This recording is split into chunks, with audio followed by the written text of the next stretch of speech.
L'émission Bonjour Côte-du-Sud, une présentation de votre Uniprix Daniel Lachance du complexe Santé Montmagny. Chez Uniprix Daniel Lachance, notre priorité, c'est d'abord vous offrir un service de proximité, personnalisé et professionnel. Des pharmaciens toujours disponibles pour assurer la qualité des soins. Les plus grandes marques dans les cosmétiques, un grand choix pour soins corporels, service rapide de livraison. Uniprix Daniel Lachance du complexe Santé Montmagny, 5 boulevard Taché-Ouest, 88 248 55 95. Les Caisses Desjardins de Montmagny-Lillet, fiers partenaires de l'émission Bonjour Côte-du-Sud. Les Caisses Desjardins de Montmagny-Lillet, fiers partenaires de l'émission Bonjour Côte-du-Sud. Tous ensemble, nous contribuons à faire rayonner des milliers de jeunes. Desjardins, toujours là pour faire briller la jeunesse. Mercredi 26 février 2020. La Ville de Montmagny restructure la Société de développement économique de Montmagny. Des investissements de 2 millions de dollars pour l'entreprise Michel Gamache et Frères de Lillet. La CSN revendique le respect dans les milieux de travail. Les services en ligne de la Bibliothèque de Montmagny sont rétablis. Food Hero débarque à Saint-Jean-Port-Joli afin de lutter contre le gaspillage alimentaire. Tempête hivernale cette nuit et demain sur le Québec et au sport. Le Neige et Vent couronné champion de la saison régulière de la Ligue de hockey olympique de Montmagny. Les Huskies féminins de Chaudière-Appalaches ont remporté le tournoi international de BSR contre des garçons dans la classe Pee-Wee 2B. Et le Canadien en échappe une autre après une avance de 2 buts. Tous les détails de ces nouvelles dans un instant.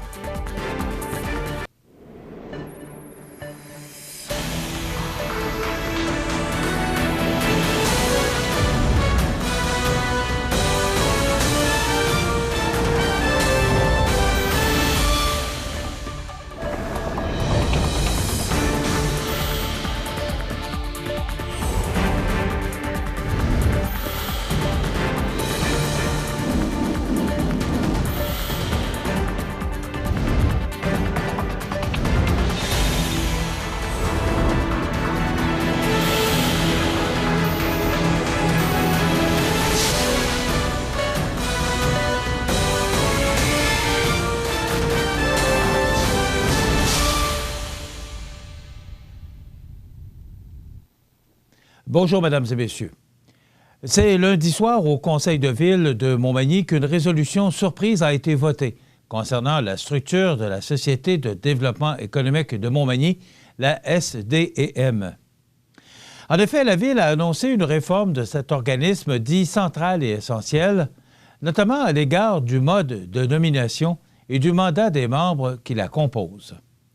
S'inspirant, selon elle, des meilleures pratiques de gouvernance en usage ailleurs, notamment à Lévis et à Rivière-du-Loup, la Ville de Montmagny a donc décidé d'opter pour une formule reposant dorénavant sur un comité consultatif de développement économique dans lequel l'expertise des gens d'affaires sera mise à contribution.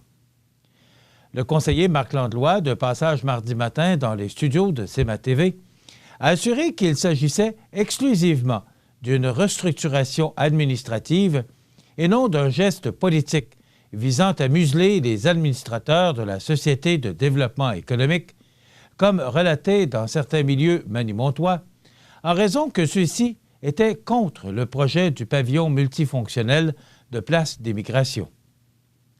M. Landlois a également répété que ce n'est pas une dissolution de la société qui a eu lieu comme prétendu sur le site de Loi-Blanche, mais bien uniquement d'une restructuration de l'organisme.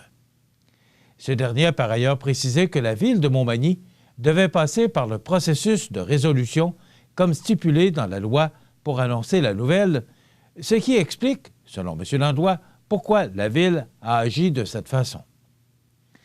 Ainsi, ce nouveau comité, composé de gens d'affaires qui devront être nommés selon une méthode qui reste à déterminer, aura le mandat de faire des recommandations afin de guider les décisions relativement au développement économique.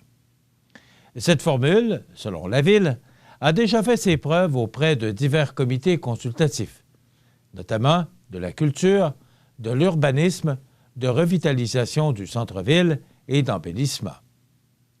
Avec ce changement organisationnel, nous procurant une plus grande souplesse dans la composition et le fonctionnement de la Société de développement économique, nous serons mieux en mesure de cibler efficacement les entreprises nécessaires au développement économique futur de Montmagny. Cette formule éprouvée a aussi l'avantage d'éviter à ses membres les éventuels conflits d'intérêts en répondant plus adéquatement aux règles modernes de gouvernance, a conclu le conseiller municipal Marc Landois, qui représente la ville de Montmagny au sein de la Société de développement économique de Montmagny. Rappelons que la Société de développement économique est un organisme à but non lucratif ayant pour mission de contribuer au développement commercial de Montmagny. La Société de développement économique repose sur une structure administrative qui vise l'accompagnement aux promoteurs, la promotion, la revitalisation, le maintien de l'offre commerciale et la prospection. Elle est également l'organisme responsable du programme de revitalisation du centre-ville et, à ce titre, elle offre un soutien technique et administratif au comité de revitalisation du centre-ville. L'entreprise Michel Gamache et Frères vient d'annoncer par voie de communiqué qu'elle investit 2 millions de dollars pour l'achat d'une usine mobile de concassage et autres équipements connexes, ce qui lui permettra de diversifier encore davantage son offre de services. L'achat d'une usine mobile de concassage à la fine pointe de la technologie permettra donc à l'équipe d'être opérationnelle dans les quelques heures suivant son arrivée sur un chantier. Ces équipements seront complémentaires à leur service de dynamitage et d'excavation puisqu'ils permettront le recyclage de béton. De plus, l'année dernière, Michel Gamache et Frères a acheté l'entreprise Florent Chouinard, située à Sainte-Perpétue, et par le fait même, a fait l'acquisition de 2 gravillères sablières. Grâce à cette transaction importante et à l'achat de leurs équipements de concassage, Michel Gamache et Frères sera maintenant beaucoup plus autonome quant à son approvisionnement en matériaux granulaires et ainsi gagnera en efficacité et compétitivité. Michel Gamache et Frères offrira par ailleurs son service de concassage en sous-traitance aux entreprises de la région. Notre objectif est de proposer des projets clés en main à nos clients, tout en respectant leurs délais et leur budget. En tant qu'entrepreneur général en excavation, nous souhaitons leur offrir une offre de services connexe complète comprenant le dynamitage, le concassage, le transport, etc. Notre offre de services intégrés représente un bel avantage pour notre clientèle, en plus de nos équipements qui sont à la fine pointe et de notre main-d'œuvre qualifiée. Tout ça nous permet de réaliser des projets complexes et de qualité, a expliqué Pascal Gamache, vice-président. Ces changements s'inscrivent dans une belle lancée pour l'entreprise qui vit une expansion constante depuis les dernières années, ayant déjà réalisé plusieurs travaux d'envergure dans la région, dont l'agrandissement de Matériaux Blanchette à Saint-Pamphile, la construction de la nouvelle usine de Rousseau Métal à Lillet et divers projets d'égouts aqueducs à Cap-Saint-Ignace et Saint-Jean-Port-Joli. Rappelons que l'entreprise est spécialisée en excavation pour les travaux en génie civil, commerciaux, agricoles, institutionnels et résidentiels, ainsi qu'en démolition de structures de béton et de bâtiments. Michel Gamache et Frères possède plus d'une 60aine d'unités de machinerie récentes, excavatrices, chargeurs, bouteurs, camions 10 roues, 12 roues, semi-remorques, etc. Une division de forage et de dynamitage et compte par ailleurs 45 employés. L'entreprise est dirigée par la famille Gamache, Michel, Pascal, Christine et Valérie Gamache. Une entreprise familiale active depuis 1980, dont le siège social est situé dans le parc industriel de Lillet. Les syndicats affiliés au Conseil central de Québec-Chaudière-Appalaches, CSN, se réuniront mercredi à Québec pour discuter et se former sur les enjeux de santé et sécurité au travail à la veille d'une réforme majeure annoncée par le gouvernement caquiste. Le Conseil central en profitera pour dévoiler les résultats d'une étude de l'Institut de recherche et d'information socio-économique sur les effets pervers du mode de financement de la CNESST. Il s'agit là des thèmes de l'édition 2020 de la journée thématique en santé et sécurité au travail, qui se tiendra le 26 février dès 9 h au Club social Victoria à Québec. La matinée sera consacrée à une présentation démontrant la dérive de la CNESST depuis sa création. Le tout sera suivi par le dévoilement d'une étude de l'IRIS sur le financement de la CNESST et les effets pervers engendrés. Cette étude fut commandée à l'IRIS en 2019. Nous constatons le stress que vivent les travailleuses et travailleurs liés à la dérive de la CNESST et qui s'adressent sans gêne en tant que représentantes de ses clients, les employeurs, qui, eux, cherchent à réduire les coûts à tout prix, et ce, au détriment de leurs salariés. Nous ferons le point,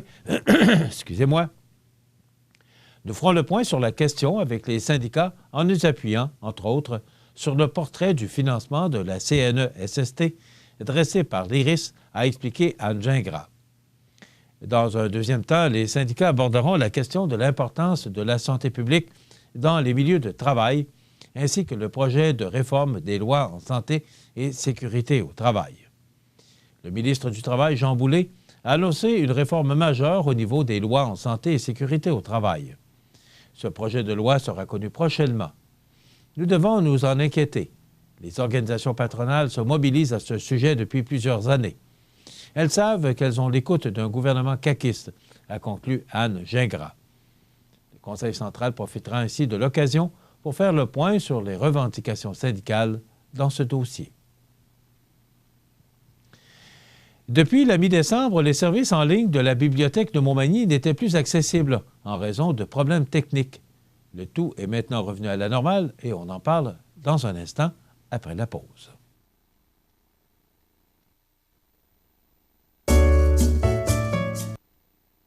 Chez Luminaire Futura, voyez notre choix immense de lampes de table, modèles suspendus ou murales, grand choix de lampes de travail pour étudiants, petits et grands, le plus grand choix d'horloges pour tous les goûts et pour tous les styles.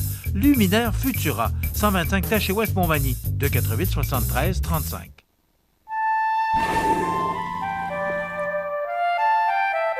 L'épaulard, ou l'orque, se retrouve dans tous les océans bordant le Canada.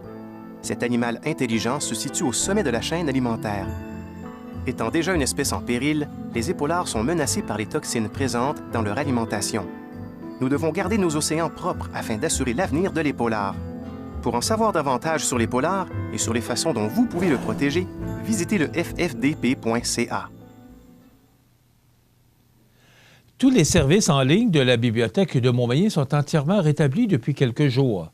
Les usagers peuvent désormais emprunter des documents et renouveler des prêts en accédant à leur dossier d'abonné, en plus de profiter de l'ensemble des ressources numériques offertes via le site Web de l'établissement.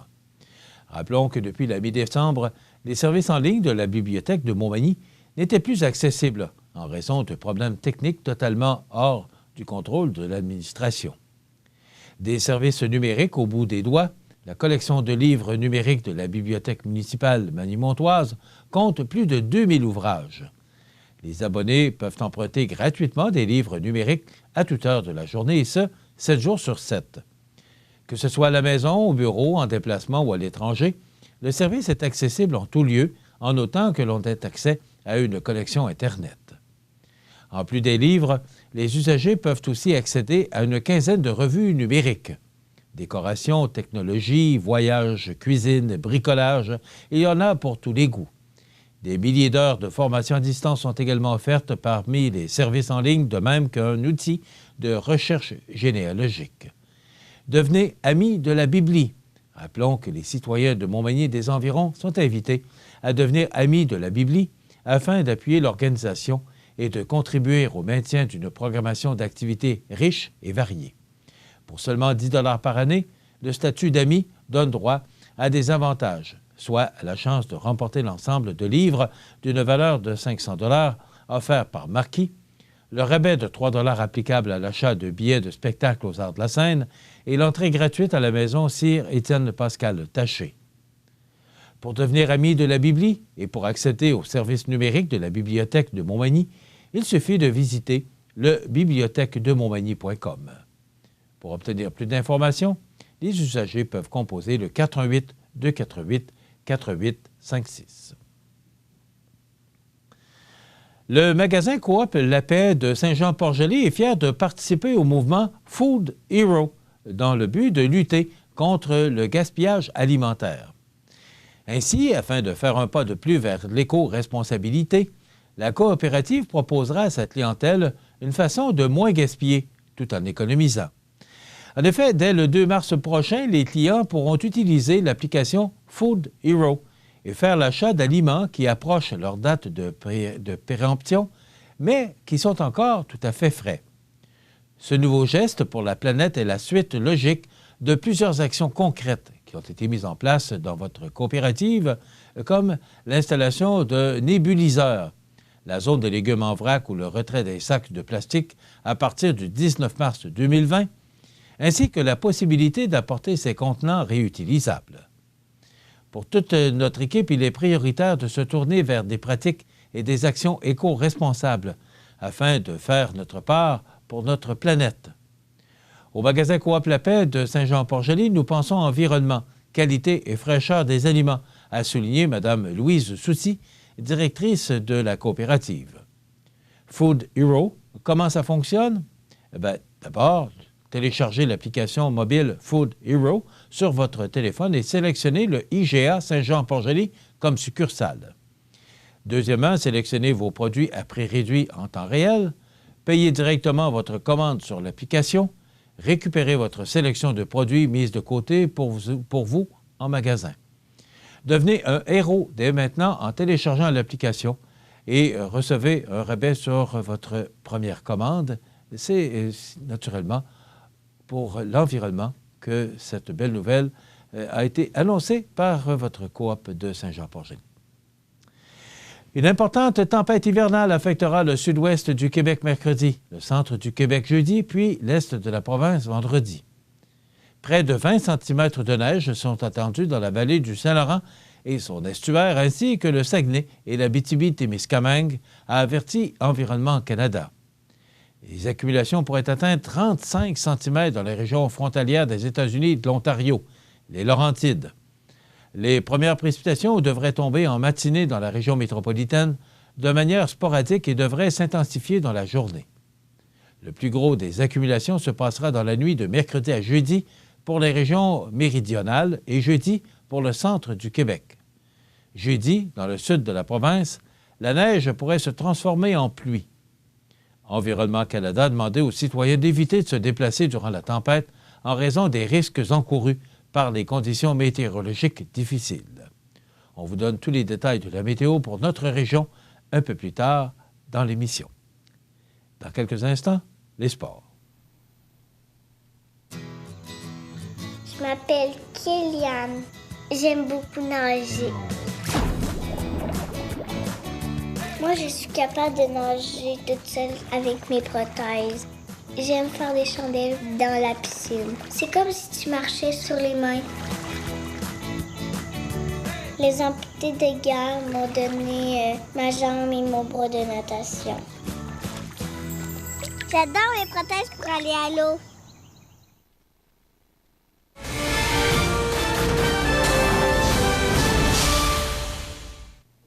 Côté sport, c'était la dernière fin de semaine de la saison régulière pour la Ligue de hockey olympique de Montmagny et certains joueurs attendaient avec impatience le résultat de la première partie du programme afin de connaître le déroulement des demi-finales.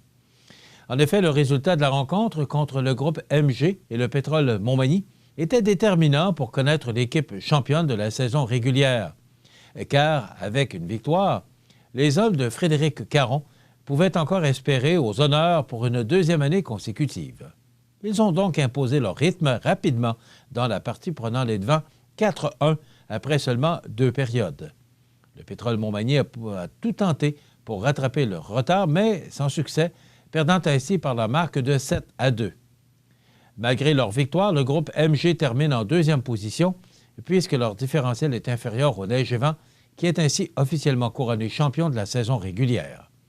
Les marqueurs pour le groupe MG sont Francis Nicole avec 2 buts, Frédéric Caron, Jean-François Dion, Jean-Philippe Godreau, François Lavoie et Jason Blais. Pour le Pétrole Montmagny, Patrick Couture a inscrit à lui seul les 2 buts de son équipe. En ce qui concerne la dernière partie de la saison hockey pneu André Ouellette, recevait Physio Optimum. Physio Optimum a été le premier à s'inscrire sur la feuille de pointage, mais par la suite, les hommes de Steve Bernier ont bombardé leur adversaire repartant avec une victoire de 9-2. Les marqueurs pour l'équipe gagnante sont Charles Leproux, Guillaume Couette avec 2 buts, Nathan Pelletier, Philippe Boivin, Bernard avec 2 buts, Mathieu Bolduc, Steve Bernier et Jonathan Tondreau. Pour le Physio Optimum, Félix Guimont et Jonathan Chouinard se sont inscrits sur la feuille de pointage. Le joueur de la semaine reste au bar sportif chez Agar et Guillaume Couette de Haut-Kipna-André-Ouellette avec 2 buts et 2 assistances. Les demi-finales auront donc lieu la fin de semaine prochaine alors que les équipes se rencontreront lors de 2 parties. Les champions de la saison régulière, Neige et Vent, s'opposeront à la 4e position, soit le Pétrole Montmagny, vendredi 28 février à 20h30 et le dimanche 1er mars à 13h30. L'équipe en 2e position, le groupe MG, jouera contre la 3e position, en l'occurrence le Haut-Kipna-André-Ouellette, et ce, à 22h ce vendredi 28 février et à 15h dimanche le 1er mars. Incroyablement dominante sur la scène provinciale au niveau Pee-Wee 2A féminin, les Huskies de Chaudière-Appalaches ont cette fois fait la barbe aux garçons en remportant dimanche le tournoi international Pee-Wee BSR de Lévis. Et selon le Journal de Québec, la formation de la Rive-Sud de Québec n'a perdu qu'un seul de ses 20 matchs cette saison dans la Ligue interrégionale de hockey féminin. Plus impressionnant encore, les joueuses ont marqué un total de 131 buts et n'en ont accordé que 14 pour un monstrueux différentiel de plus 117. Cette domination contre des filles a donc poussé l'organisation à tenter sa chance au tournoi de Bernière-Saint-Rédempteur, le BSR, tenu chaque année de façon conjointe avec le tournoi international de hockey Pee-Wee de Québec. Après négociation, le tournoi a accepté de les inclure avec les formations Pee-Wee B masculines.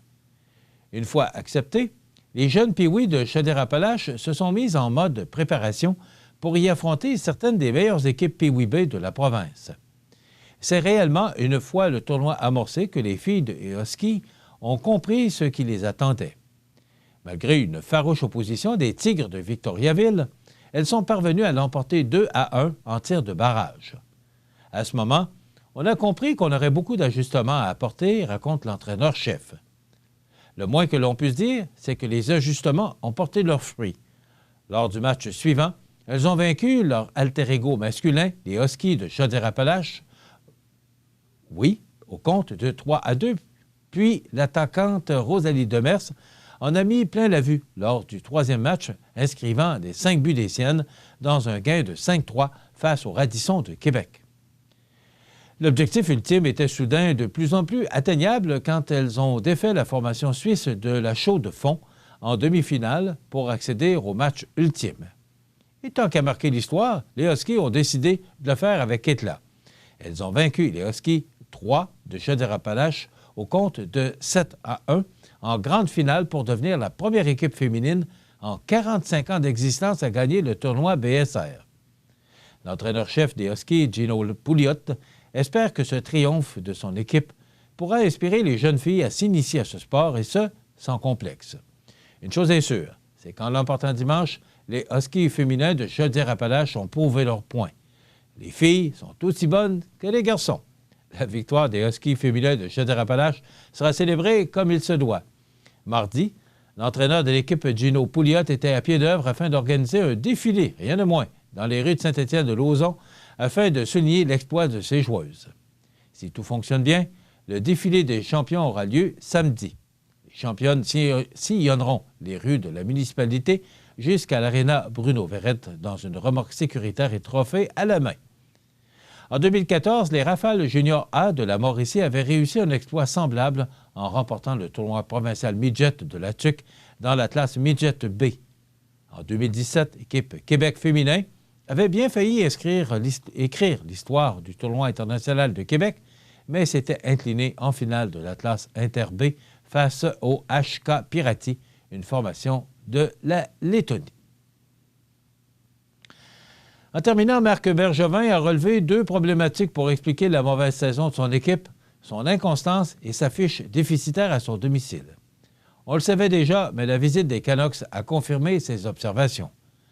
Pour ce premier match suivant la date limite des transactions, le tricolore a laissé filer 2 avances, dont l'une de 2 buts, pour finalement s'incliner 4-3 en prolongation mardi soir. On ne compte plus le nombre de fois cette saison où le Canadien a laissé l'adversaire combler un déficit semblable. Le Canadien avait pourtant tellement étourdi les Canucks en début de rencontre que Travis Green n'a eu d'autre choix que de demander un temps d'arrêt dès la 8e minute de jeu. Shea Weber venait alors de donner une avance de 2-0 aux locaux. Acquis des Kings la semaine dernière, Tyler Toffoli a fermé les livres, inscrivant le but gagnant après 95 secondes de jeu en prolongation. L'Ontarien de 27 ans s'avère une acquisition payante pour les Canucks. Il s'agissait de son 3e but en 3 matchs dans son nouvel uniforme. Incapables de retraiter au banc, Max Domi, Paul Byron et Jeff Petrie ont passé la totalité de la prolongation sur la surface de jeu. Devant des adversaires épuisés, le trio des Canucks a pu faire circuler la rondelle à sa guise. Ce revers en prolongation, jumelé à la victoire des Maple Leafs à Tampa Bay, fait reculer le Canadien à 7 points du 3e rang de la section Atlantique. Voilà ce qui complète notre bulletin d'actualité pour aujourd'hui. Si vous avez des nouvelles à nous transmettre, vous pouvez le faire en communiquant avec notre salle des nouvelles au 88-241 1313 poste 226. Ou encore, vous pouvez nous écrire à nouvelles@cmatv.ca. Vous pouvez également nous suivre, comme plus de 12 590 personnes le font maintenant, sur la page Facebook de cmatv.ca. Vous êtes à l'antenne du réseau de télévision CMA-TV, le média le plus regardé et le plus suivi, ce qui le confirme, numéro 1 de l'information sur la Côte-du-Sud. Voilà, c'est tout pour l'instant. Dans quelques minutes, les prévisions de la météo et l'état des routes.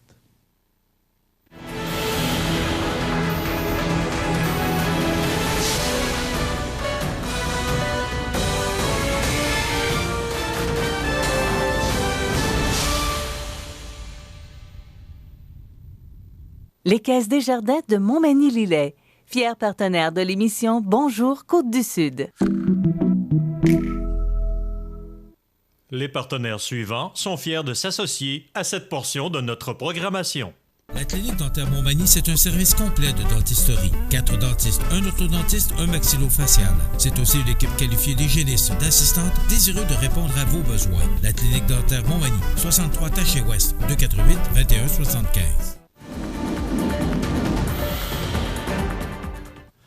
Bon, bien, encore une fois, on a connu une belle journée hier. C'était vraiment du temps doux, presque pas de vent. Belle journée et on peut dire une belle semaine. Et là, je vous informerai, vous avez entendu dans le bulletin nouvelle, qu'il y a du mauvais temps qui s'en vient.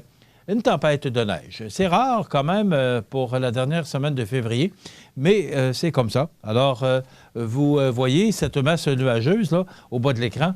Eh bien, ça devrait nous atteindre au cours des prochaines heures. Il y a un avertissement, d'ailleurs, un avertissement de tempête hivernale en vigueur pour les secteurs de Montmagny, Saint-Jean-Port-Joli, Saint-Fabien et Saint-Pamphile. Donc, on prévoit des conditions hivernales dangereuses.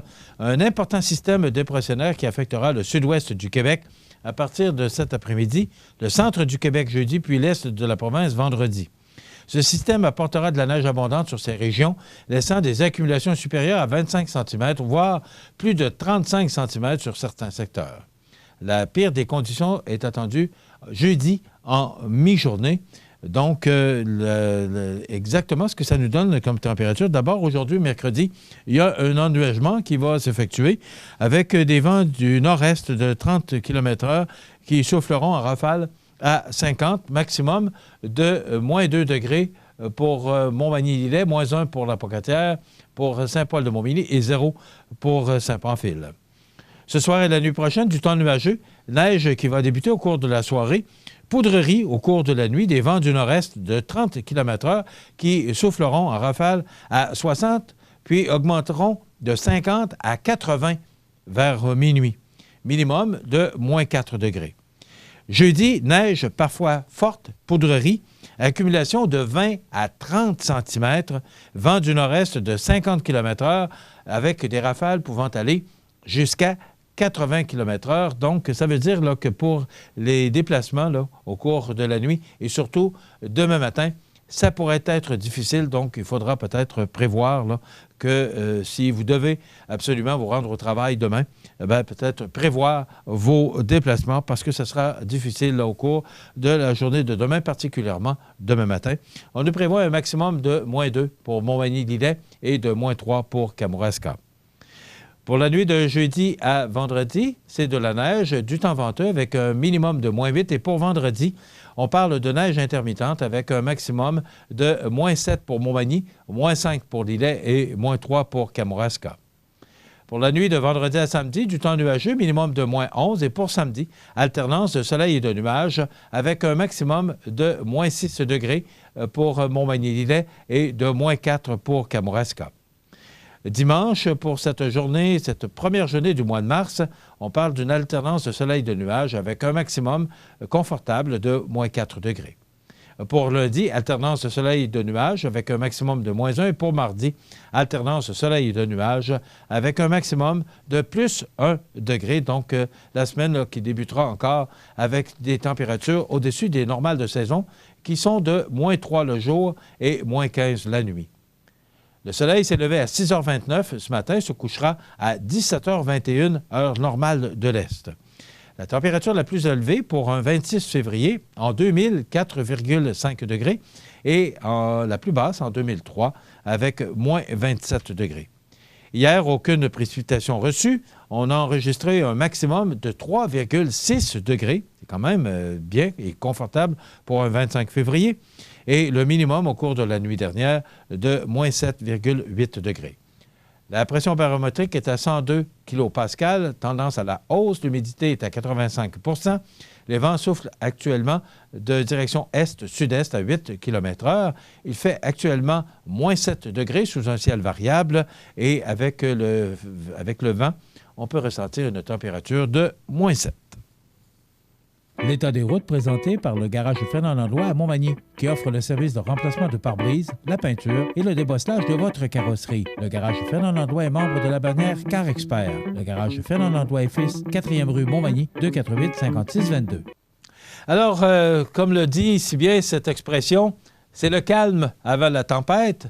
Ben oui, si vous regardez le tableau, toutes les routes, soit les routes secondaires qui mènent au sud de Bellechasse, Montmagny, Lillet et Kamouraska, c'est sur pavage, aucun problème pour vous rendre, même les routes là, qui unissent différentes municipalités au sud de notre comté. C'est sur pavage. Il en est de même pour la 132 et l'autoroute 20 en direction de Montmagny, à partir de Lévis, oui, jusqu'à Montmagny. La Pocatière et Rivière-du-Loup, c'est sur pavage. Donc, aucun problème si vous devez vous déplacer. Et si vous deviez le faire demain, peut-être voir si vous ne pouvez pas effectuer votre déplacement aujourd'hui, parce que demain, il y a un avertissement de tempête. Et il faut prendre ça au sérieux. C'est Environnement Canada qui nous mentionne cet avertissement important qui pourrait nous apporter au-delà de 20 cm de neige encore.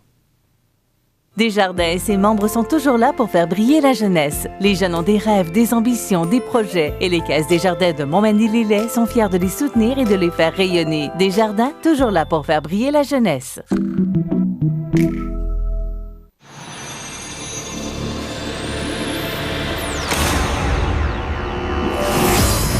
Traction intégrale de série. Manœuvrabilité et contrôle à la fine pointe. Système de freinage automatique. Mais ça sert à rien pantoute, ça. Si on ralentit pas puis qu'on garde pas ses distances.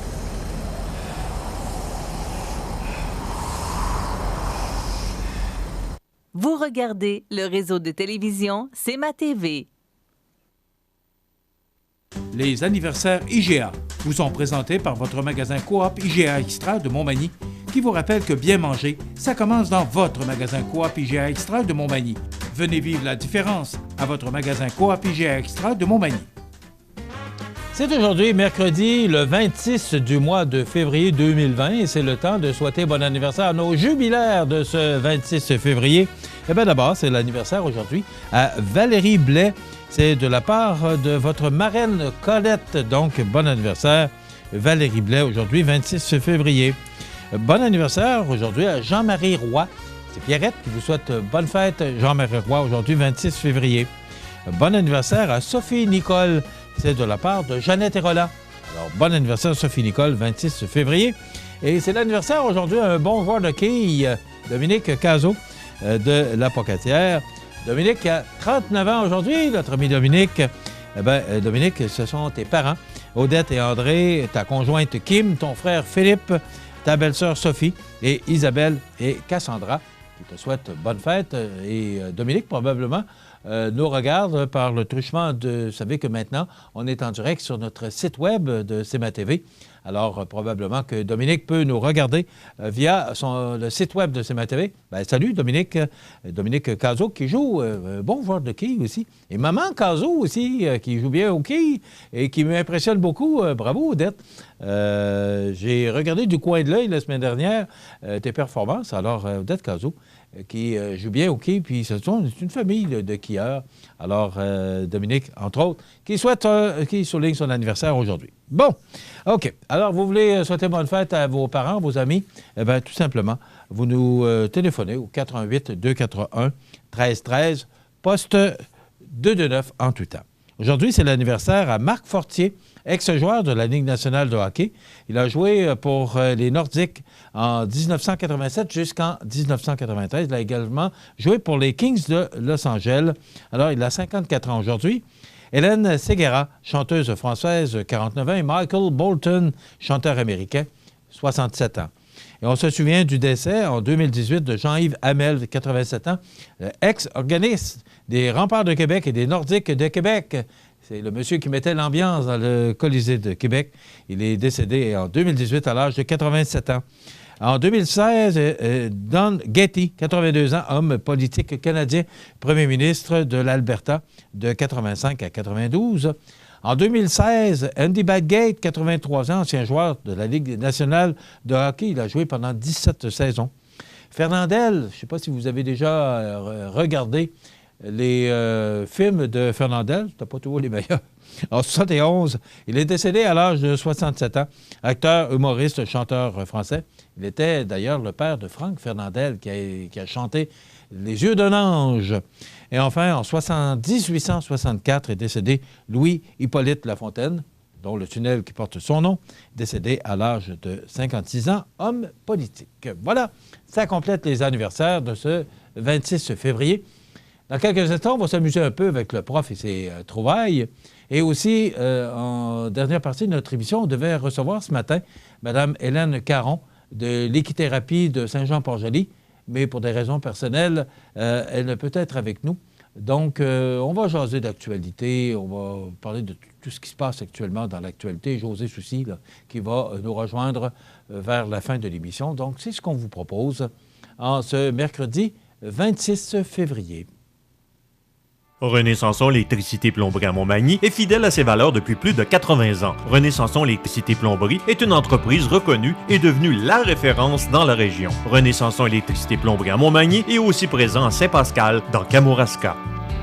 Je m'appelle Kéliane. J'aime beaucoup nager. Moi, je suis capable de nager toute seule avec mes prothèses. J'aime faire des chandelles dans la piscine. C'est comme si tu marchais sur les mains. Les amputés de guerre m'ont donné ma jambe et mon bras de natation. J'adore les prothèses pour aller à l'eau. Vous regardez le réseau de télévision CMA TV.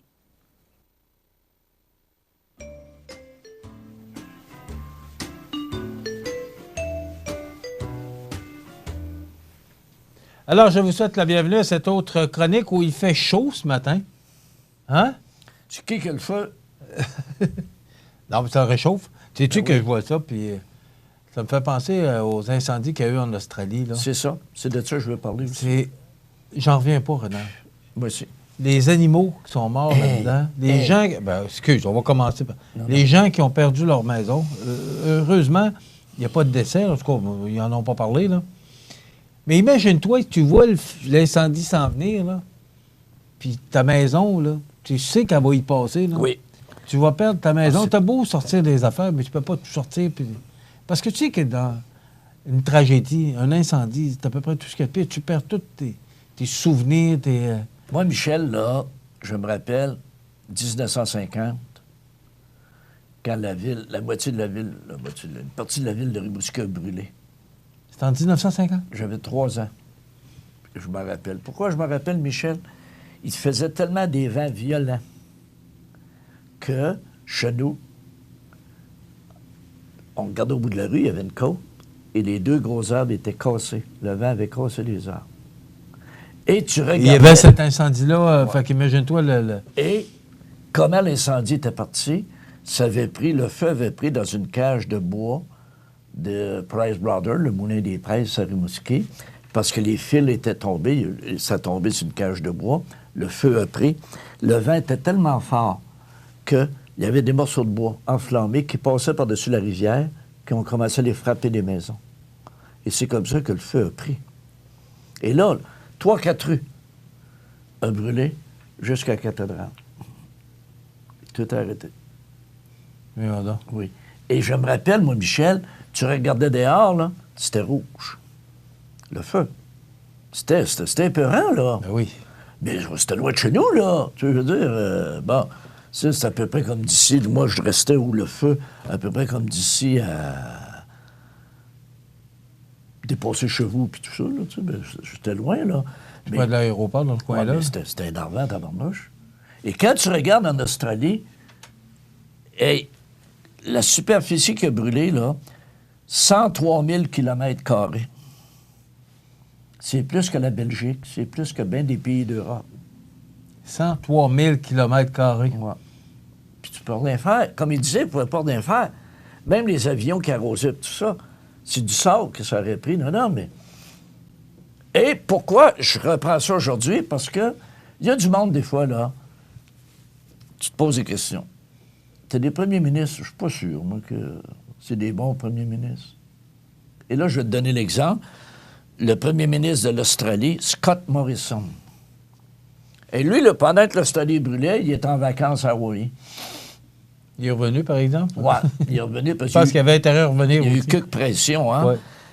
Et qu'est-ce qu'il a réussi à dire d'intelligent pour commencer son discours quand il est revenu?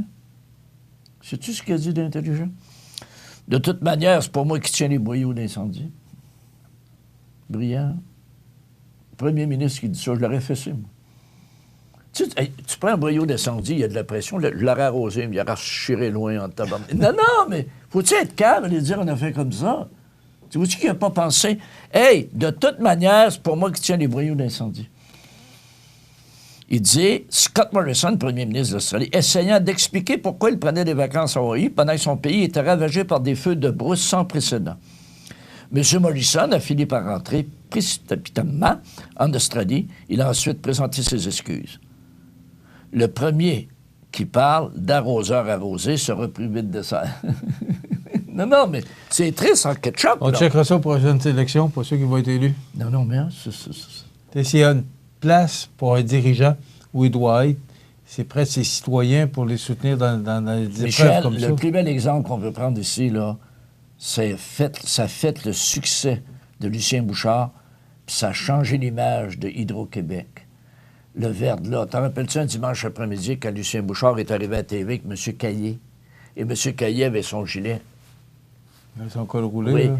Hydro-Québec, marqué là. Puis il dit qu'il arrivait du ski, puis là, c'était important, il fallait qu'on fasse de quoi, puis tout ça. Mais moi, je me rappelle sur René Lévesque. En 98, janvier 98. Oui, monsieur. L'immeuble où est Hydro-Québec, là, les gens sortaient des fois le midi. Ils sortaient le midi, pas les dîners.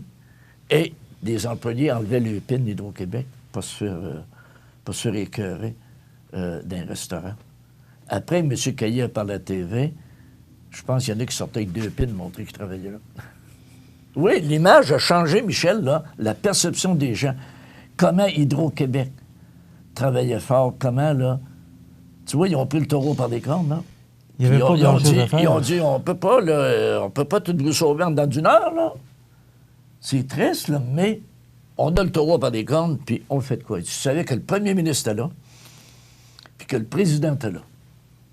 Ça, là, c'est une crime de belle gestion de crise. Hein? On aurait pu conseiller M. Morrison, n'est-ce pas? Non, je me souviens, on avait des stations de power dans ce temps-là. Alors, Ben tu avais Drummondville. Tu avais Saint-Jean. Et Saint-Jean-sur-Richelieu qui était directement touché Oui. par ces tempêtes de verglas. Et on avait installé des poêles. C'était Power Corporation. Ben oui. Et le président de, pas M. Desmarais, mais Peter Cricht, qui était le président de Diffusion Power, est allé lui-même sur les lieux des stations pour réconforter les employés parce que les deux municipalités, je ne sais pas si on peut dire le mot saisir, je veux trouver le bon terme, là, mais une municipalité, dans un cas comme ça, peut prendre peut saisir les ondes d'un média pour diffuser des messages. Prendre possession des ondes. C'est ça, prendre possession, mais je pense que c'est plus fort que ça, là, parce que ça devient là, une nécessité. Là, je cherche le bon mot, là, mais... et à partir de ce moment-là, on diffuse. Bon, on demande à M. Lavoie de se rendre à tel endroit, sa mère l'attend, et on diffusait que des messages. Il n'y a pas de musique en ondes, il n'y avait rien de ça. Oui. C'était que des messages pour aider les gens. Et les gens, parce qu'il n'y avait pas d'électricité, pouvaient écouter la radio avec des batteries. Ouais. Alors, il y avait dans le temps des baladeurs, des Walkman. Ouais. Alors, les gens pouvaient suivre la radio. Et ça a été toute une expérience qu'on nous a racontée parce que nous autres, on était loin de ça. On vivait le verglas, mais on était loin de ça. Mais pour les gens de Drummondville et Saint-Jean-sur-Richelieu, ça a été une expérience que ces gens-là n'oublieront jamais. Et les patrons, justement, étaient allés supporter les employés parce que c'était 24 heures par jour. Il fallait aider les gens qui étaient... Écoute, pas d'électricité pendant je ne sais pas combien de temps. Ah non, tabarnouche. Ça a été vraiment une période... Écoute, les tours étaient tombés. Il fallait trouver qu'ils relèvent les tours avant de donner l'électricité. Alors, je ne sais pas, je ne sais pas combien de temps ces gens-là ont manqué d'électricité, mais ce qu'ils appelaient le triangle noir. Mais c'est en 98, je m'en souviens très bien. Moi aussi. Parce que moi, je donnais des cours dans ces régions-là. Moi, je donnais des cours à Saint-Hyacinthe, Drummondville, pour l'UQTR. Puis là, tous les cours ont été cancellés. Après ça, il a fallu reprendre ça des fins de semaine. Mais quand je suis arrivé à Drummondville, là, les étudiants ont venu me montrer des coins, là. C'était pas drôle, là. Puis je pense que le golfe de Saint-Hyacinthe s'en est jamais remis. Et les beaux arbres qui ont été cassés, ce golfe-là, là, je pense qu'au moins 50 du beau décor du golfe n'était plus là. C'était triste en tabarnouche. Là. Rénal, le 1er novembre, la tempête qu'on a eue, là, on a manqué d'électricité ici. Moi, j'en ai manqué 2 jours. OK? Et c'est pas drôle, là, 2 jours, mais il y en a qui en ont manqué 3 ou 4 jours. Là, c'est des congélateurs. C'est des gens qui ont des congélateurs, qui ont de la viande, les pertes que tu peux avoir. Alors, essaye d'imaginer, là, c'est 3 ou 4 jours. Puis là, on est tellement dépendant de ça. Imagine-toi que tu es 3 semaines, 1 mois. Non. Hey. 3 semaines, 1 mois sans électricité, sans... Alors, ces gens-là ont vécu, là, je pense que 98 restera marqué à tout jamais. Alors, quand on voit des tragédies comme les feux d'Australie, là, moi, je suivais ça, puis j'avais tellement de pensée pour ces gens-là de vivre... nous autres, c'était du verglas. Pas mieux, mais c'est déjà moins pire qu'un incendie. Au moins, tu ne perds pas ta maison. Puis, mais non, c'est des moments pas drôles. Tu sais, Michel. On est supposé d'être drôle, là. Non, mais là, tu peux. Moi, t'en pousser un autre. Non, mais moi, je dis toujours, quand je présente. Ben oui, mais. Je dis toujours, bon, on va les rire un peu avec le prof. Mais là, au sérieux, aujourd'hui. On a mal parti, mais là, tu sais, là. On va se rattraper. Là, une émission ou deux, là, je dis des fois, le monde est fou, on s'en va où? T'en rappelles ça, on a parlé, là, de donner des cours pour devenir adulte. Là, ça veut dire que le monde est rendu loin, là. C'est pas fort. Ben là, je vais t'en apprendre une bonne. Bon. Si je te dis, là, les fameux Boeing 737 MAX, ça te dit de quoi, ça? Pas en tout. Non? Non. C'est les 2 Boeing 737 MAX qui ont effoiré, qui ont craché en 2019. OK. Oui, il y a eu des morts. Les 737 MAX. Bon, c'est ça. Je me souviens pas du numéro, là, mais... Mais écoute ça, là. Cet avion est destiné aux clowns qui sont eux-mêmes supervisés par des singes. Ça, c'est des courriels qu'on a retrouvés. Les employés s'envoyaient entre eux autres. OK? Extrait de milliers de messages internes rendus publics par la compagnie Boeing le 9 janvier, dans le cadre de l'enquête menée par l'administration américaine sur l'appareil 737 MAX. Plusieurs messages se moquent des essais effectués par des simulateurs de vol et des inspections menées par le gouvernement. À travers le monde, tous les appareils Boeing 737 MAX sont cloués au sol depuis mars 2019 à la suite de 2 écrasements qui ont fait 346 morts. Autrement dit, là, ils sont en train... L'autre fois, j'écoutais un reportage là-dessus, puis il disait, ils voulaient tellement sauver des coups qu'ils faisaient des essais vite, là. Puis que, justement, c'est le truc qui stabilise l'avion qui a mal été fait, qui a mal été vérifié. Et les pilotes pouvaient rien faire. Ils n'avaient pas reçu d'instructions. Et là, tu vois, ton avion, c'est plutôt Caron, ça va-tu bien, là? As-tu pensé ce qu'ils ont vécu, ces gens-là? Non, c'est... On est rendu là, c'est triste en tabarnouche, là. Et là, on va y aller avec une petite note de... Faut rire un peu, hein? Oui. Écoute ça. C'est l'extrait d'un jugement au Brésil. On ne peut pas supposer qu'une satire humoristique ait la capacité d'affaiblir les valeurs de la foi chrétienne dont l'existence remonte à plus de 2000 ans. Ça, c'est le juge qui a dit ça parce que, écoute ça, c'est l'extrait d'un jugement de la Cour suprême du Brésil qui permet à la plateforme Netflix de continuer la diffusion du film La première tentation du Christ, mettant en vedette un Jésus homosexuel. Au Brésil, le film a choqué les milieux catholiques, conservateurs. Un évêque a même suggéré que Netflix était dirigé par une force démoniaque. Tu sais, quand on dit ça aujourd'hui, là, on met à peu près n'importe quoi en ondes. Là. Non, mais aurais-tu pensé, il y a 50 ans, ou il y a 20 ans... Oui, c'est ça que je partais pour te dire, même avant ça. Même après ça. Même de penser à faire un film où Jésus est homosexuel. D'abord, il nous sortait de l'Église catholique, il nous lapidait, il nous... Non, mais... Tu vois-tu, ce que je veux dire, on est rendu où? Tu sais, on est rendu où, Rénal, mais on s'en va où? Et voilà, on se pose souvent la question. On est rendu où, on s'en va où? Avec des courbes de devenir adulte. Là, on a des affaires comme ça. Tabasse-louche de crime, là. Tu sais, les gens, dans le temps, les gens croyaient. Les gens s'accrochaient après quelque chose. Ben oui. Puis il y avait des valeurs. Oui. Ben aujourd'hui, là, juste te donner un exemple de valeur. 1538 $ mon ami. En moyenne, c'est le salaire horaire. 1538 $, le salaire horaire. Oui, dollar. Empoché par un patron, OK, dans les meilleures entreprises, en tout cas, britanniques. Les mieux capitalisés à la Bourse de Londres. Les boss gagnent 1538 $ de l'heure. OK? À ce rythme-là, OK, les rois de la cité récoltent le salaire moyen annuel de la Grande-Bretagne en 3 jours. En 3 jours! Pas des farces! Une journée de 8 heures, ça veut dire à peu près, là, multiplié par 8 heures, ça fait à peu près 13 000 piastres la journée. Ouais. La journée. Ouais, ils font 36 000, donc, ça veut dire fois 5 jours, ça veut dire 5 fois 3, 15, c'est 65 000 piastres par semaine. Mais t'as-tu déjà pensé à un joueur de hockey? Ben oui. Carey Price, comment tu penses qu'il gagne de l'heure? Oui. Ben non, moi, l'autre fois, il y a quelqu'un qui disait comment il gagne par arrêt. Je pense qu'il gagnait 30 ou 40 000 piastres quand il faisait un arrêt. Non! Ça n'a pas de bon sens. Non! Écoute, 10 millions par année, là, ça va vite. Tu vois-tu, là, l'écart, hein, entre les riches et les pauvres, est-ce que ça va 100 millions? Hein? Non, c'est vrai, tu regardes ça, là. Mais les pauvres sont de plus en plus pauvres. Ben oui. Les riches sont de plus en plus riches.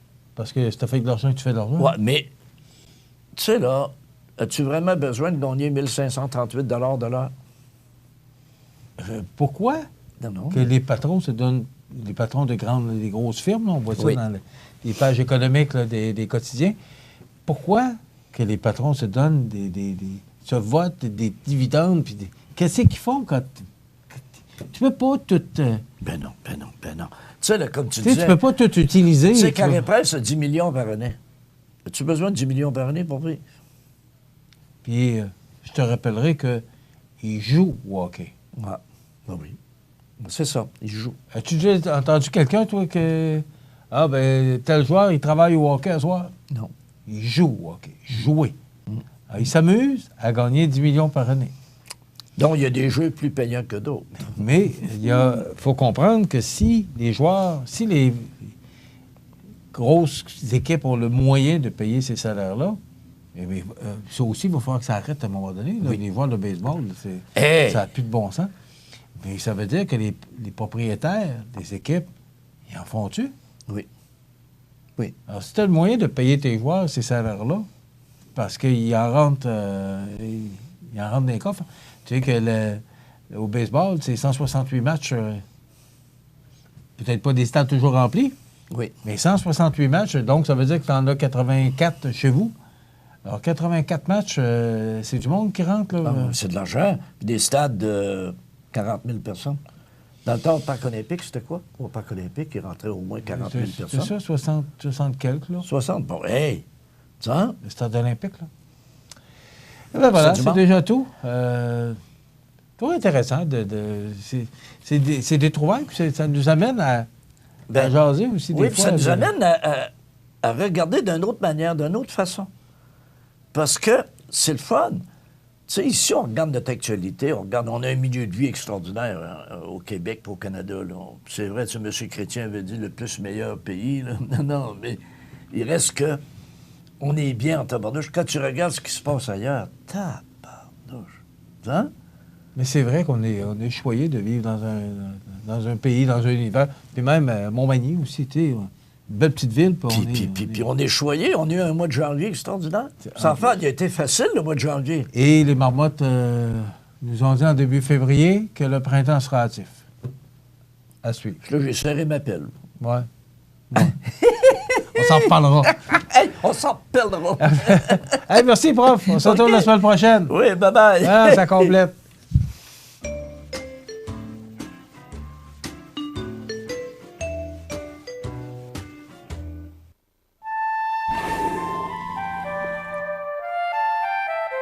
L'épaulard, ou l'orque, se retrouve dans tous les océans bordant le Canada.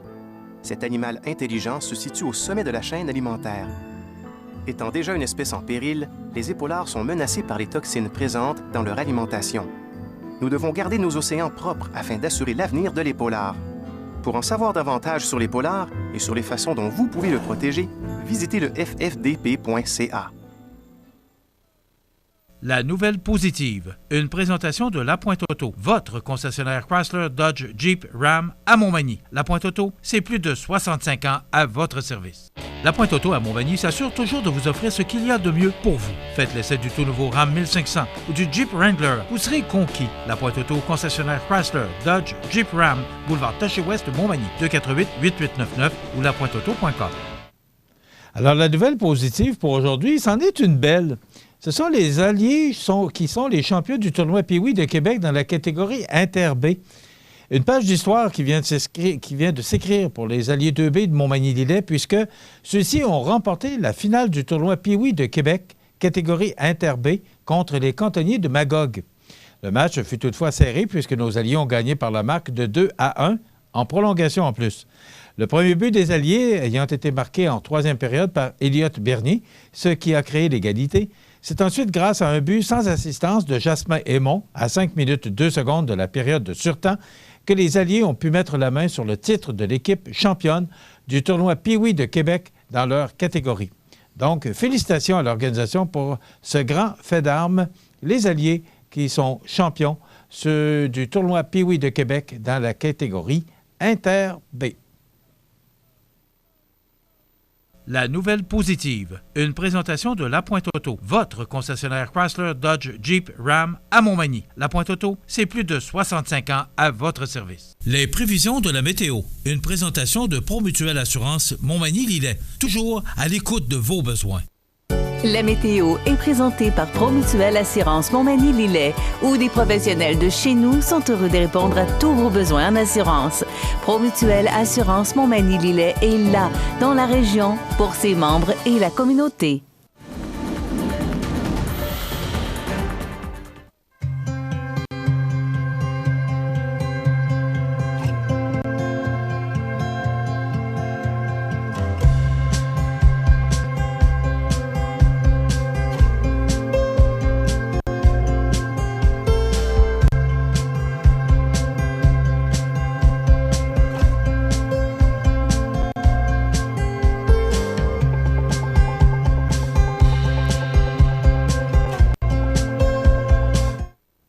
regardez le réseau de télévision C'est ma TV. Les partenaires suivants sont fiers de s'associer à cette portion de notre programmation. Chez Luminaire Futura, voyez notre choix immense de lampes de table, modèles suspendus ou murales, grand choix de lampes de travail pour étudiants, petits et grands, le plus grand choix d'horloges pour tous les goûts et pour tous les styles. Luminaire Futura, 125 Taché-Ouest Montmagny, 248 73 35. La résidence funéraire Boulanger vous propose une gamme complète de services personnalisés afin de répondre à tous vos besoins en matière de funérailles. Nous vous fournissons des installations et des services innovants qui répondent aux besoins en évolution des familles d'aujourd'hui. Nous prenons soin de tout afin que vous puissiez vous concentrer sur ce qui est le plus important, votre famille, vos amis et vous-même. Salon funéraire complètement rénové pour votre plus grand confort, grand stationnement, facilité d'accès. La résidence funéraire Boulanger, pour bien faire dans la dignité. Le réseau de télévision C'est ma TV vous présente les avis de décès. À la maison d'Hélène de Montmagny, le 16 février 2020, à l'âge de 79 ans, est décédé M. Léopold Fournier, époux de Mme Jeanne Dion. Il était le fils de feu M. Ernest Fournier et de feu Dame Adélaïde Morin.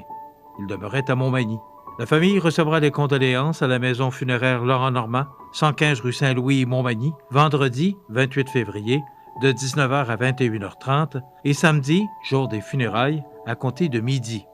Les funérailles avec Eucharistie seront célébrées le samedi 29 février à 14h en l'église Saint-Thomas de Montmagny. Les cendres seront déposées au mausolée de Montmagny. La famille désire remercier le personnel de la maison d'Hélène, les médecins traitants, le service de soins à domicile du CLSC de Montmagny et la docteure Annie Mercier, oncologue, pour la qualité des soins prodigués. Vos témoignages de sympathie peuvent se traduire par un don à la maison d'Hélène. Des formulaires seront disponibles au salon. La direction des funérailles a été confiée à la maison funéraire Laurent-Normand, 115 rue Saint-Louis, Montmagny. Au centre hospitalier de l'Université Laval, Chulle, le 18 février 2020, à l'âge de 94 ans, est décédée, entourée d'amour et d'affection, Mme Monique Garand, épouse de feu M. Jean-Marie Proux. Elle était la fille de feu M. Alphonse Garand et de feu Dame Albertine Plourde. La famille vous accueillera à la maison funéraire Laurent-Normand, 115 rue Saint-Louis, Montmagny, le vendredi 28 février, de 19 à 21h30 et samedi, jour des funérailles, à compter de 9h30. Les funérailles avec Eucharistie auront lieu le samedi 29 février à 11h30 à l'église Saint-Thomas de Montmagny en présence des cendres. La famille désire remercier tout le personnel du département de cardiologie du CHUL ainsi que les infirmières du complexe Laudance pour les excellents soins prodigués, leur humanité, leur respect et leur soutien. Toute marque de sympathie peut se traduire par un don à la Fondation du Club Richelieu de Montmagny. Des formulaires seront disponibles au salon funéraire. Vous pouvez également faire un don à la Fondation canadienne du Rhin. La direction des funérailles a été confiée à la maison funéraire Laurent-Normand, 115 rue Saint-Louis, Montmagny. Aux familles éprouvées, la direction et le personnel du réseau de télévision C'est ma TV offrent leurs plus sincères condoléances. Vous regardez le réseau de télévision C'est ma TV.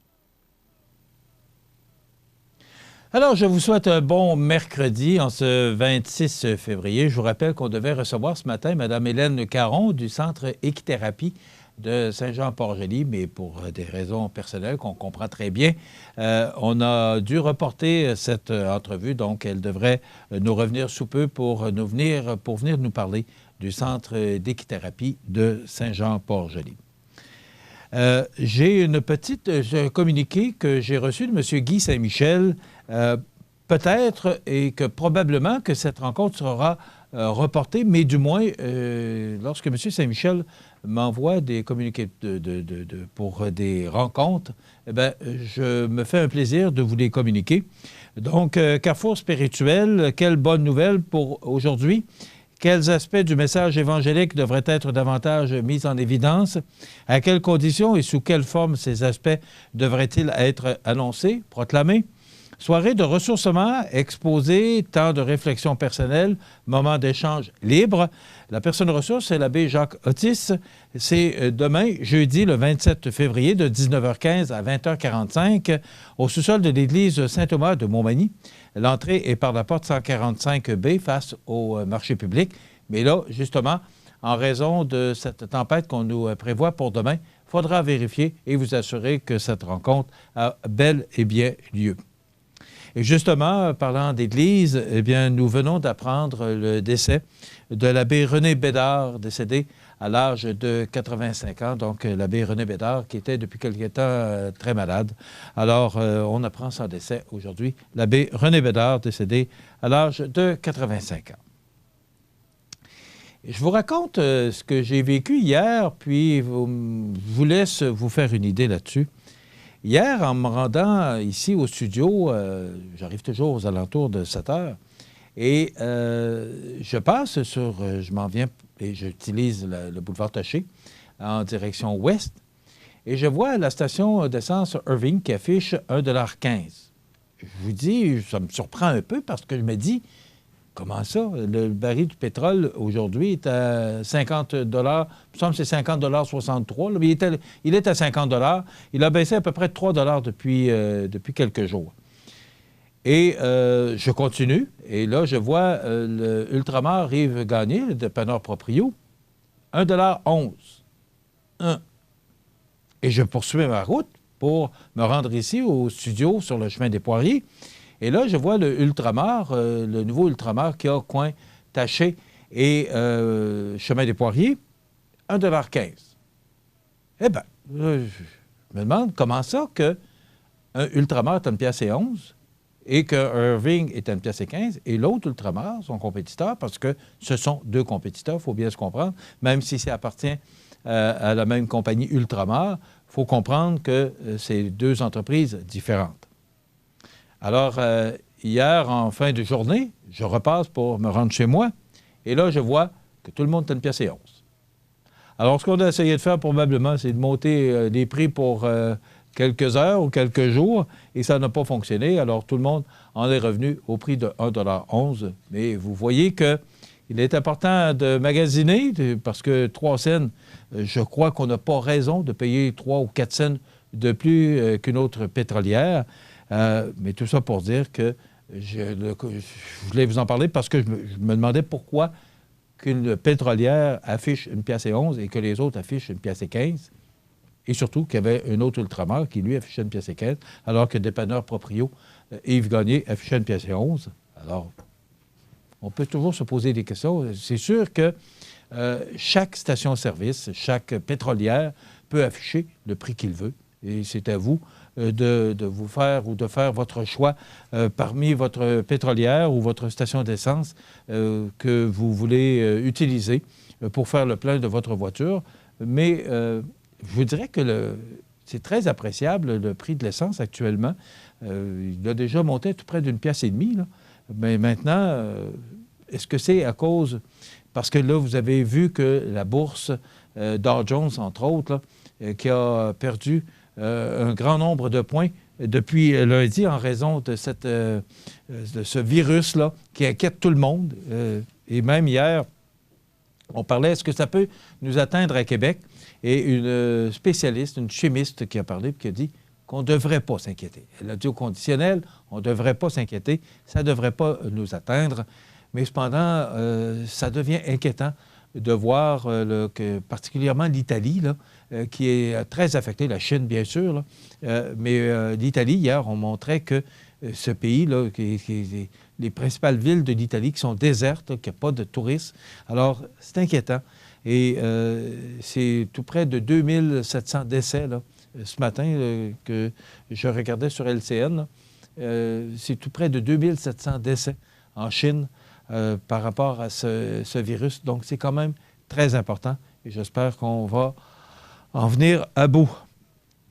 Excusez-moi. Maintenant, il y a encore de nombreux barrages et on regarde, vous savez, on dit la grogne s'accentue dans le Journal de Québec et dans les différents quotidiens, les différents réseaux nationaux aussi. Et j'ai l'impression que je serais surpris, moi, d'entendre les gens qui dirigent, les dirigeants des différents pays qui nous regardent et qui disent « Hein? Il se passe quoi au Canada? Oh, pas bien, hein? Ça fait 21, 22 jours que ça dure. » Et moi, la question que je me pose ce matin, c'est comment ça va? comment M. Trudeau et son gouvernement vont réussir à s'entendre avec les différents peuples pour les autochtones particulièrement, là, mais tous les peuples, les Mohawks, tout le monde est impliqué et ça grossit toujours.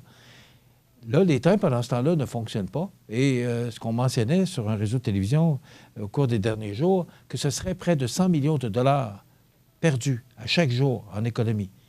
Et là, c'est que ça commence, et là, il y a des concessionnaires automobiles qui commencent à être inquiets parce qu'on aurait de la difficulté à s'approvisionner et que si le conflit perdure, eh bien, ça pourrait gâcher la saison des concessionnaires automobiles parce que ils ne peuvent pas s'approvisionner, ne peuvent pas recevoir les nouveaux modèles de la nouvelle année ou encore de pouvoir, parce que là, c'est la belle période qui s'en vient, de pouvoir gonfler leur cours de voitures neuves. Donc là, c'est inquiétant. Mais c'est pas juste ça, là. C'est tout. On parlait de propane, on parle de nourriture. Donc, ça fait partie du quotidien, ça fait partie là, des camions lourds sur les routes. Les trains, c'est l'économie qui circule sur nos rails et sur nos routes. Alors, ce conflit-là commence à prendre de l'ampleur. Et moi, c'est plus je vois le temps avancer, plus je me dis comment M. Trudeau et son gouvernement vont faire pour régler la situation. C'est que vendredi, M. Trudeau a demandé un démantèlement des barricades là, un peu partout sur les voies ferrées, partout au Canada. Mais ça n'a pas été entendu, du moins ça n'a pas été écouté pour plusieurs. Alors, est-ce qu'on va en venir à bout de ça? Et hier, je voyais sur le réseau TVA, là, on a essayé de poser des questions à M. Trudeau, et il est passé en flèche, là. Il ne parle même plus aux médias. Alors, c'est rendu une situation importante. Est-ce qu'on peut dire grave? Je ne pense pas qu'on puisse dire grave, mais c'est rendu important. Et il serait important qu'on la règle, la situation, avant justement que ça devienne grave. Mais moi, je regarde ça, puis je me dis, ça a trop duré. Il aurait fallu que ça se règle bien avant ça. On a voulu y aller avec le dialogue, ce que je comprends, ce que je respecte à 100 %. Mais là, il va falloir que quelqu'un mette son poing sur la table et dise, OK, c'est assez, on va régler ça. Mais ça ne semble pas pour demain la veille, du moins. En ce mercredi 26 février, ça ne semble pas vouloir se régler au cours des prochains jours, ce qu'on constate actuellement. Mais on n'est pas dans les coulisses du gouvernement, on ne sait pas exactement comment ça se passe. Est-ce qu'il y a des discussions qui se font avec les différents chefs des différentes nations? Je ne le sais pas, puis on ne le sait pas. C'est sûr qu'il va falloir qu'il se passe de quoi à un moment donné. On parle beaucoup de l'organisation pour l'Organisation mondiale de la santé qui redoute les ravages du virus à grande échelle. C'est sûr que là, je vous en parlais un petit peu hier, il y a une madame qui est venue à Montréal pour un transfert et qui était atteinte. Et là, bien, ça a inquiété beaucoup de monde, mais sans plus. Alors, pour l'instant, ça ne nous affecte pas, mais on dit que ça va affecter, sinon ça affecte actuellement les États-Unis. Et le président des États-Unis a dit qu'elle allait investir plusieurs milliards de dollars, mais je ne pense pas que M. Trump soit meilleur que le président de la Chine ou que le président de l'Italie. C'est un virus et il n'y a pas de remède actuellement qui peut aider ou solliciter ou régler ce problème-là actuellement. Et là, bien, ça se propage et ça va à vitesse grand V. Alors, ça aussi, ça devient inquiétant. Mais il semblerait qu'au Québec, on n'a pas matière à s'inquiéter. On va faire une petite pause et après quoi, bien, José Soucy qui vient d'arriver, qui va nous parler de l'actualité, particulièrement l'actualité locale et régionale. Donc, restez avec nous dans quelques instants. José est avec nous. Iris Saint-Jean-Port-Joli dispose d'une variété de lunettes soleil, lentilles cornéennes et vous offre les services d'examen de la vue et le suivi de chirurgie au laser. La boutique Iris 43 de Gaspé-Est Saint-Jean-Port-Joli, 598-61-28. Faites l'expérience d'une meilleure vision maintenant. Desjardins et ses membres sont toujours là pour faire briller la jeunesse. Les jeunes ont des rêves, des ambitions, des projets et les caisses Desjardins de Montmagny-Lillet sont fiers de les soutenir et de les faire rayonner. Desjardins, toujours là pour faire briller la jeunesse.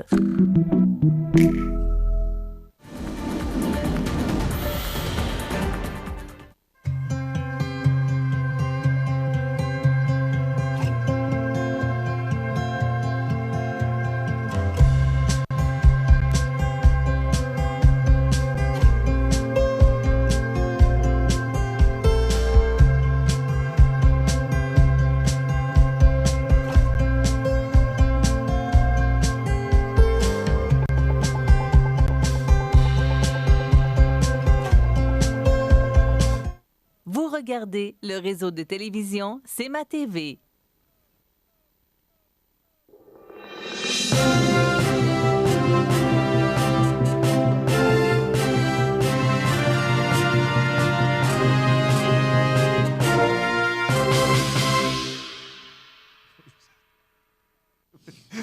On n'est pas obligé de juste assassiner aussi. Oui, mais il ne faut pas le dire. Non, ouais, écoute, c'est pas grave. Écoute, moi, je m'entends tellement bien avec toi. Ah, toi, oui?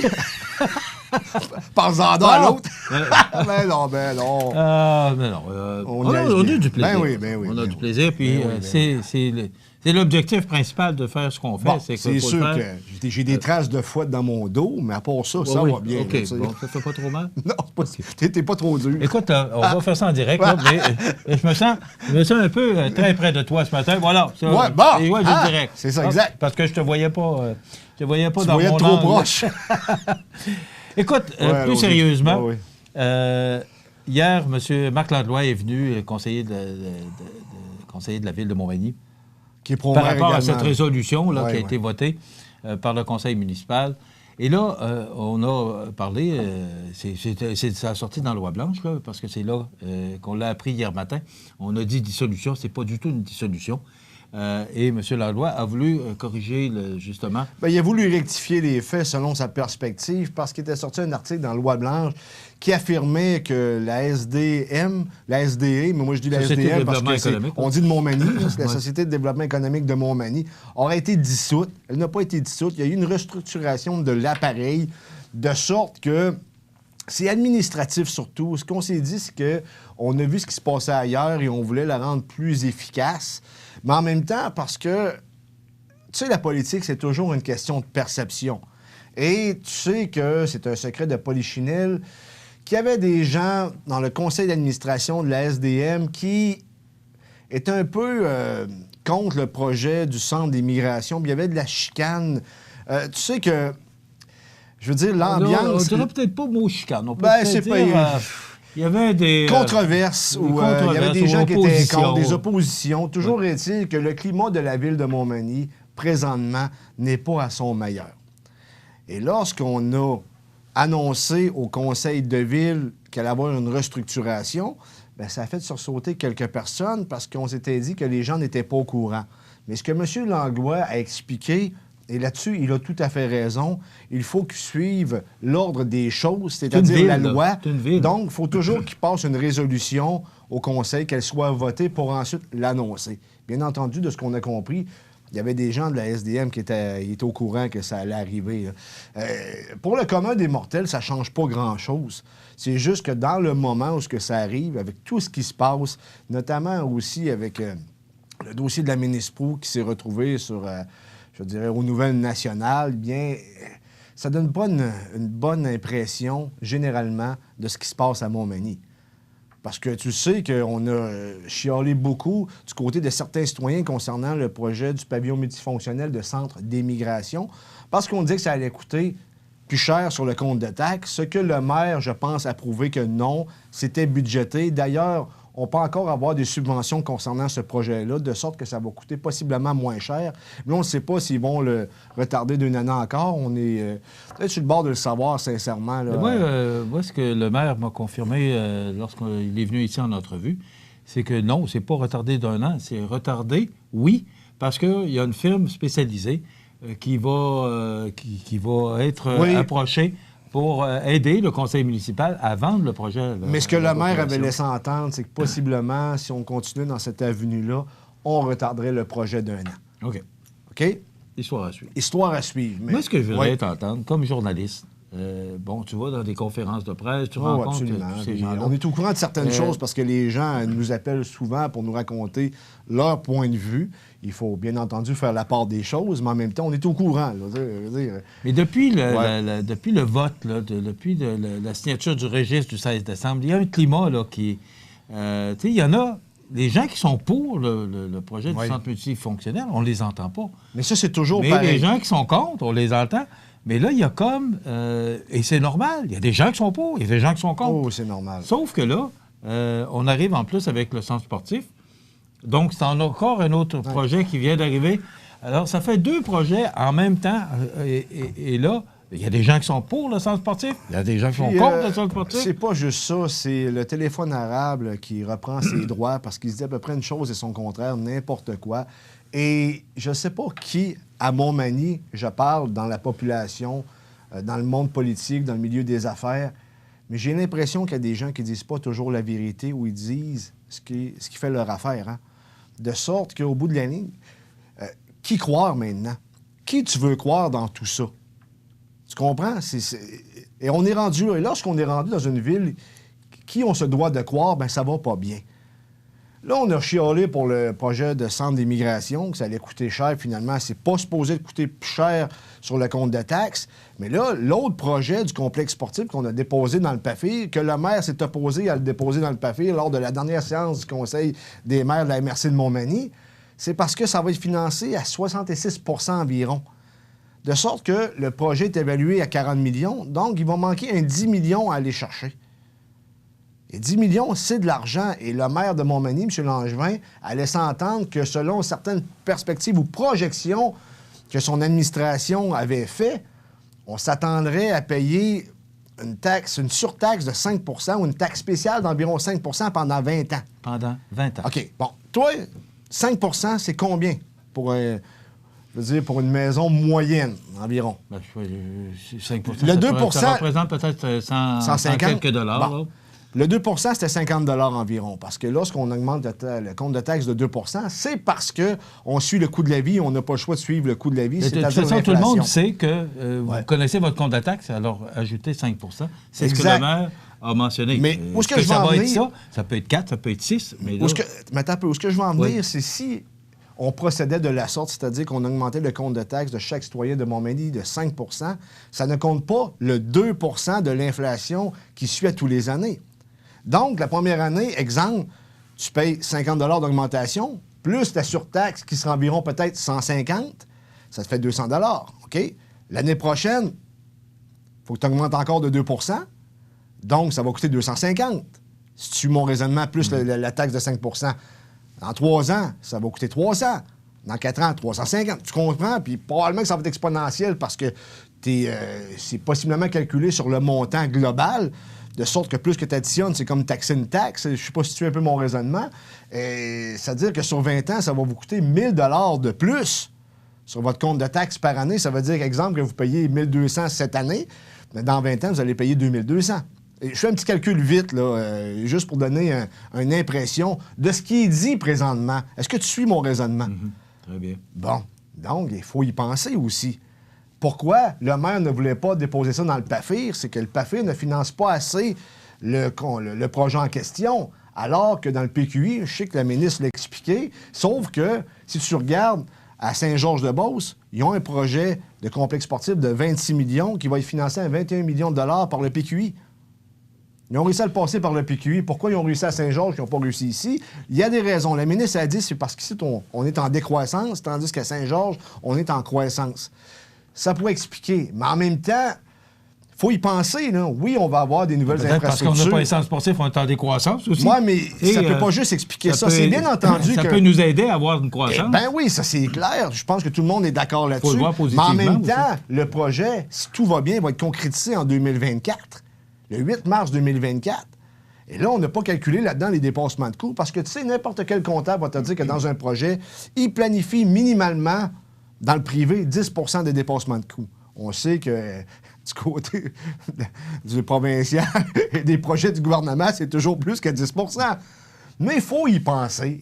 Je suis pas contre le projet. Je pense que le maire non plus, il l'a dit, mais ce qui est important de mentionner, c'est que Montmagny, la MRC, ce sont toutes les municipalités environnantes de Montmagny. Il y en a 13. Exact. Et Montmagny, comme on est la ville-centre de la MRC Montmagny, c'est 46 de la quote-part. Donc, Montmagny paye 46 du fonctionnement de la MRC de Montmagny. Alors, si le projet se fait à Montmagny d'autant plus, c'est que Montmagny paiera la majorité des coûts d'opération. Paierait, je vais le dire au conditionnel, là. Il faudrait que quelqu'un, peut-être, vienne nous expliquer exactement. Là, parce que là, on va avoir besoin de réponse. On va avoir besoin de réponse bientôt. Ouais. La maire s'est avancée. Ultérieurement, on va lui parler. On va demander qu'il clarifie un peu sa position du 5 d'augmentation de taxes.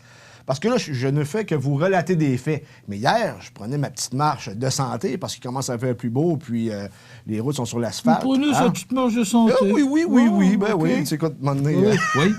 Ouais, Ça devrait peut-être marcher un peu plus. T'as peu, hein? Puis lui? Et lui, il a mal à un genou de il y a une bonne défaite. Non, mais revenons à nos boutons quand même. Il va se reprendre. Oui. Ce que je veux dire, c'est qu'il va falloir que la maire clarifie un peu sa position là-dessus. Parce que ça inquiète la population et on a eu quelques échos des gens de Montmagny qui interpellent les conseillers et qui se disent, ben là, ça va coûter cher que ça, là.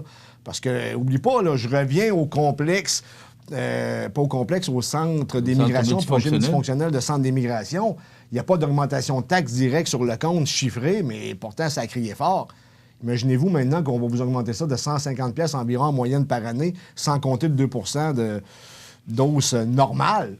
Il y a une consultation. Il y avait une consultation à Saint-Jean-Port-Joli hier. C'est à Montmagny aujourd'hui. Je ne sais pas exactement c'est où, mais c'est à Montmagny aujourd'hui, consultation pour le centre sportif culturel et de santé durable. Donc, si vous voulez vous informer, là, vous pouvez, Jean, peut-être essayer de me trouver l'information. Ce serait où? Peut-être sur le site de la MRC.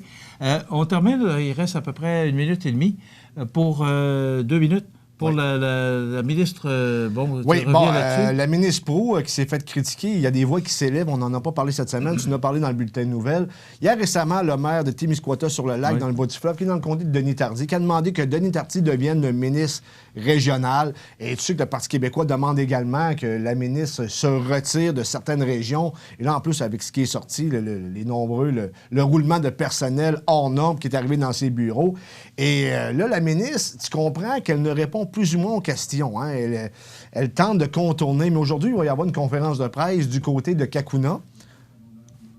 OK, Oui. La réunion, c'est l'école secondaire Louis-Jacques Cazot. Bon. Il va y avoir une annonce faite à Kakuna et les journalistes vont commencer à lui poser des questions un peu plus pointues concernant ce qui s'est déroulé dans ses bureaux. Et là, Sylvie Vignet, qui est la mairesse de la ville de Rivière-du-Loup, a fait une sortie où s'est fait poser une question concernant le travail de Marie-Ève Proulx. Elle a dit, moi, j'ai jamais eu de difficulté à entrer en contact avec Marie-Ève Proulx. Elle a toujours répondu présente lorsqu'on avait des demandes. Sauf que ce qu'il faut se rappeler, vous le savez pas ici, mais moi, je le sais parce que je viens de ce coin-là, Sylvie Vignet et Amélie Dionne est l'attachée de presse de la ministre, ils ont siégé ensemble à la ville de Rivière-du-Loup. Amélie